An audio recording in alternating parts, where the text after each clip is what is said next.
What's up, everyone? John Rettinger from Techno Buffalo here. It's been just about a day since Apple took the wraps off the iPhone 4S, and I wanted to give you my unadulterated, unedited thoughts and impressions about what the iPhone 4S means for the cell phone industry, means for Apple, and means for the three carriers in the US that are going to be carrying it. So, sit back, relax, and get ready for a rant.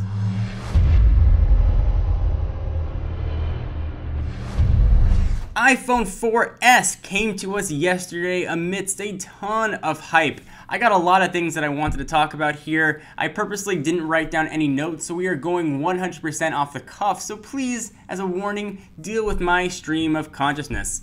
Alright, so first, let's talk about the design. Let's just go ahead and get it out in the open. It looks exactly like the iPhone 4. Looks just like this guy, same design. It's going to come in white, it's going to come in black, nothing different. Apple now has established a pattern of design changes every other generation. So the original iPhone 3G was different, yay! iPhone 3GS wasn't different, boo! iPhone 4 different, yay! iPhone 4S, boo! So that seems to be the general feeling amongst the tech-loving world. So the iPhone 4S, for all intents and purposes, is a new phone.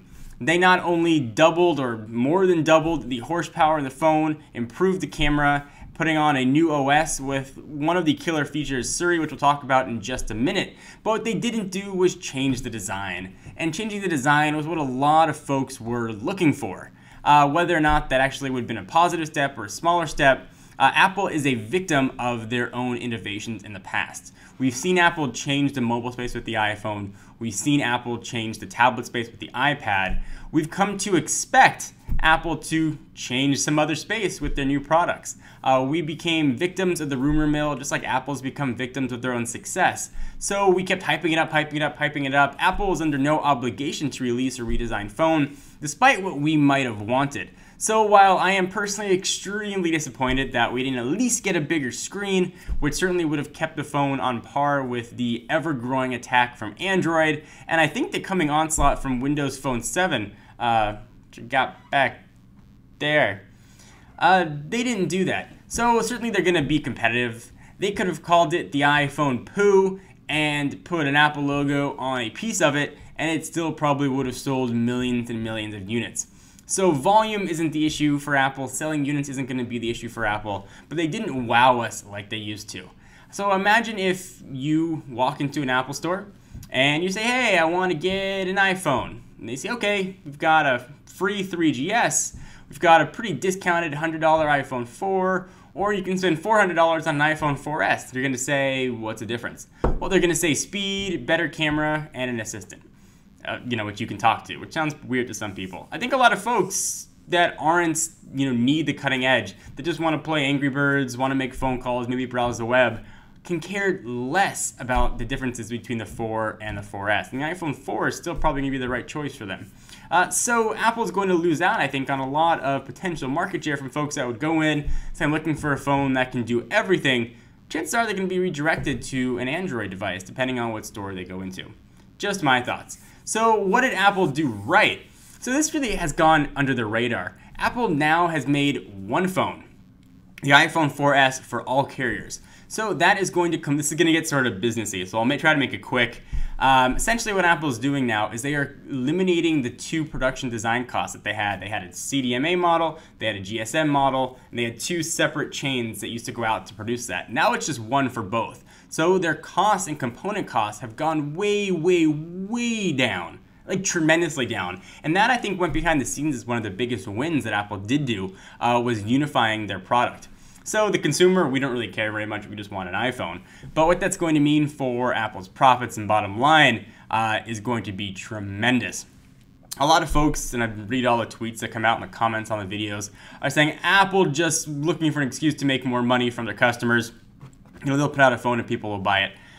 Well, Apple's a company. They're not a charity. They're not a not-for-profit company. Their job is to make money.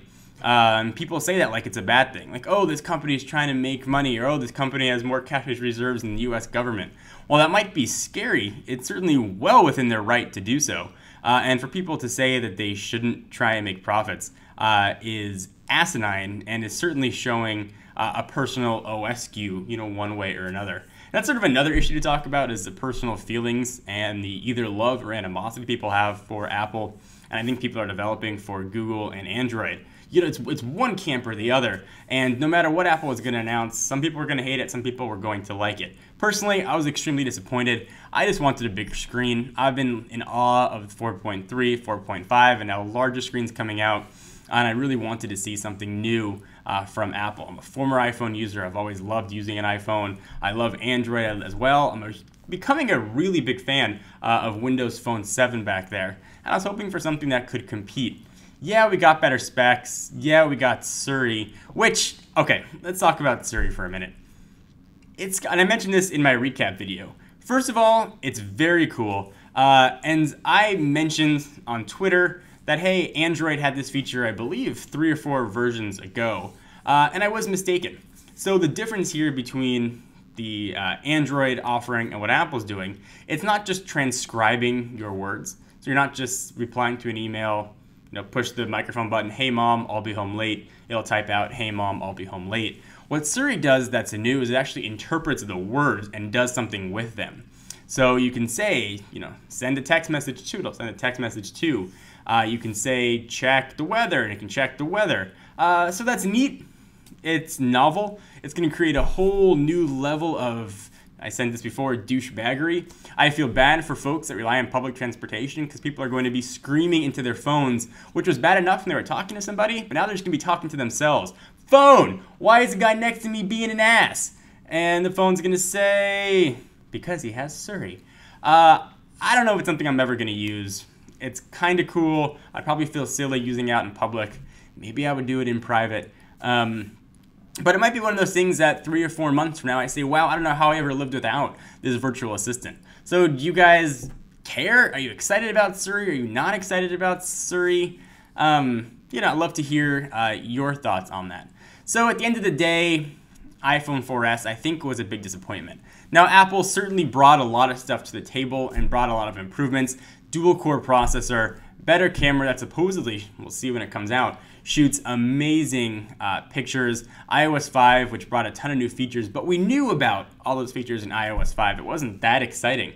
Perhaps if we had seen iOS 5 get unveiled yesterday, then that would have been a bit more exciting. But the excitement just wasn't there with this event. I mean, they opened the event by talking about an application that makes greeting cards. That probably could have done with a press release and not 25 minutes out of a keynote. It was extremely boring. And as Tim Cook's first sort of foray onto the stage as head of Apple, it was definitely disappointing from that aspect as well. Certainly this isn't his doing. He just came on a little while ago. The iPhone 4S obviously has Steve Jobs and company's prints all over it, as will products that are going to be coming out for probably the next 1 to 2 years. So Tim Cook doesn't deserve any sort of blame for this, or sort of blame heaped upon just him. But it does add a bit of pressure for Apple to do something interesting with the next iPhone, the iPhone 5, which we may see in June of next year and sort of reset now this launch period of always being every June. I would expect that we'll see a new iPhone. So the big winner, in my opinion, I think there were 2 kind of winners. So the big winner yesterday was Sprint. Sprint not only now can offer the iPhone 4S to its customers, Sprint's got at least where I am in Southern California, has an awesomely reliable network. It's crystal clear, it works great.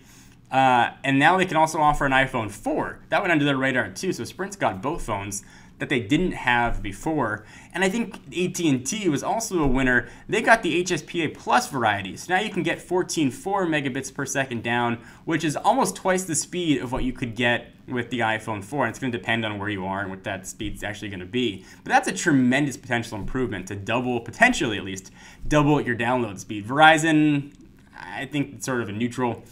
They get the upgrade, but nothing really new and different. Sprint now can offer the phones. AT&T can say they have faster data, and Verizon can just say we've got the phone too. Big loser, obviously T-Mobile, not getting to carry the device. And the big loser also were the blogs, the techno buffaloes and sites of the world. I think we were victims to the hype rumor. We hyped it up, and this is all the press. We were seeing case manufacturers put out potential new designs. we'd seen some large publications talk about exclusivity on different carriers, and it got to be a lot of fun, but that's all it was fun, and the speculation led to unfair expectations, which inevitably is going to lead to a letdown, which is kind of what I feel right now. I'm going to look at the iPhone 4S, look at the iPhone 4, and not be able to tell the difference until I push the home button and see if it talks to me. So, what do you guys think about the iPhone 4S? Was it disappointment? Are you excited? Are you not excited? You going to upgrade? If you're on the fence, I can't really see a compelling reason yet to go out and upgrade. I don't think you're going to want to sign your name to a 2-year contract for, 2 generations of phones. You're going to have to wait till it comes out, and I think you're going to miss out on big steps between the iPhone 4S and the iPhone 5, whatever that might be. So guys, I am John Rettinger from Techno Buffalo. Sure to check us out for all your tech news, and I will talk to you in the next video. Bye-bye.